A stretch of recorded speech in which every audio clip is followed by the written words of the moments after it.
नमस्कार मंडळी, लग्नानंतर होईलच प्रेम मालिकेच्या आजच्या प्रोमोमध्ये पाहायला मिळणार आहे काव्या पार्थचं कौतुक करत असते आणि म्हणत असते, मला आणि नंदिनीताईला दोघींनाही चांगले नवरे मिळालेत, पण आता आर्याला सुद्धा चांगला नवरा मिळावं अशीच एक इच्छा आहे. युनिव्हर्स दाखव रे बाबा तुझी कमाल म्हणत ती युनिव्हर्सकडे आर्यासाठी प्रे करत असते आणि काव्याचे बोलणे कुठे खरे ठरते की काय असं वाटायला लागलेलं आहे.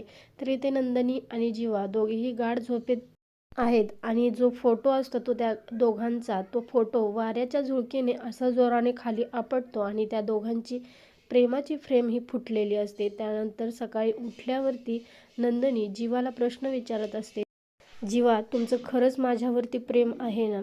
त्यानंतर जीवा म्हणत असतो, जोपर्यंत जगामध्ये प्रेम आहे आणि प्रेमासाठी वेड्यापणा आहे तोपर्यंत आपण दोघं एकत्र असणार आहोत आणि आपल्यामध्ये दुरावा येणार नाही. त्यानंतर नंदिनीला कुठेतरी दिलासा मिळतो आणि नंदिनी जीवाच्या गळ्याला पडून म्हणत असते, मला हेच ऐकायचं होतं. मला आपल्या प्रेमामध्ये कुठलाही दुरावा नको आहे जीवा, आणि आपल्या दोघात तिसरा तर अजिबात नको. तर हा फोटो जो खाली पडलाय तो संकेत आहे का जीवा आणि नंदिनी या दोघांच्या नात्याला ग्रहण लागण्याचा? असेच नवनवीन व्हिडिओ पाहण्यासाठी तुमचे मनापासून धन्यवाद.